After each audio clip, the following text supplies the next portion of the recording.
સુરતના અડાજણ વિસ્તારમાં થયેલી 48 લાખ રૂપિયાની ઘરફોડ ચોરીનો ભેદ માત્ર 2 દિવસમાં ઉકેલી પોલીસે આરોપીને ઝડપી પાડ્યો હતો. એટલું જ નહીં, સમગ્ર મુદ્દામાલ પણ રિકવર કરીને તેરા તુજકો અર્પણ કાર્યક્રમ અંતર્ગત ફરિયાદીને પરત કરવામાં આવ્યો હતો.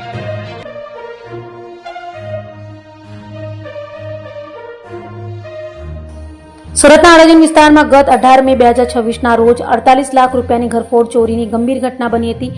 ઘટનાની જાણ થતાં જ સુરત શહેર પોલીસ હરકતમાં આવી ગઈ હતી અને તપાસના ચક્રો ગતિમાન કરવામાં આવ્યા હતા. પોલીસની સતર્કતા, ટેકનિકલ સર્વેલન્સ અને ઝડપી તપાસના પરિણામે માત્ર 2 દિવસમાં જ આરોપીની અટકાયત કરવામાં સફળતા મળી હતી. તપાસ દરમિયાન ચોરીમાં ગયેલો સમગ્ર મુદ્દામાલ પણ પોલીસ દ્વારા કબજે કરવામાં આવ્યો હતો. ત્યારબાદ સુરત શહેર પોલીસ દ્વારા તેરા તુજકો અર્પણ કાર્યક્રમ અંતર્ગત કાયદાકીય પ્રક્રિયા પૂર્ણ કરી ચોરીમાં ગયેલી સંપૂર્ણ 48 લાખ રૂપિયાની રકમ ફરિયાદીને પરત સોંપવામાં આવી હતી, જેથી તેઓએ પોલીસનો આભાર વ્યક્ત કર્યો હતો. મહેનત કરી અને જે હું વિચારતો હતો કે આટલા સમયમાં મારું રિકવર થશે, એની જગ્યાએ બહુ હું ન માની શકું એવા સમયમાં આ લોકોએ કેસ સોલ્વ કરી આપ્યો. એ બદલ એમનો પણ ખૂબ ખૂબ આભાર માનું છું.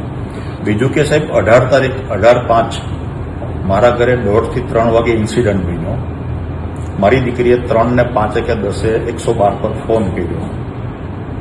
ફોનમાંથી સીધો 112માંથી એવું કહેવામાં આવ્યું કે તમારો ફોન કન્ટિન્યુ ચાલુ રાખજો, અમે 5 મિનિટમાં ત્યાં પહોંચીએ છીએ. અને સાહેબ 5 મિનિટમાં PCR વાન ત્યાં આવી ગઈ. પણ એકચ્યુઅલી તો સ્ટ્રેસમાં હતો. સાહેબે મને સાંત્વના આપી, પણ મને વિશ્વાસ નહીં હતો સાહેબ, દિલથી કહું તો એમ. છતાં એમને કીધેલું એ કરી બતાવ્યું. એ બદલ એમનો પણ ખૂબ ખૂબ અભિનંદનને પાત્ર છે એમની ટીમ. એમ કે લોકોમાં એક પોલીસની વર્ષો અગાઉમાં એવું માન્યતા આપણે હતી કે પોલીસ હંમેશા ક્રાઇમ બને પછી લેટ આવતા હોય એમ.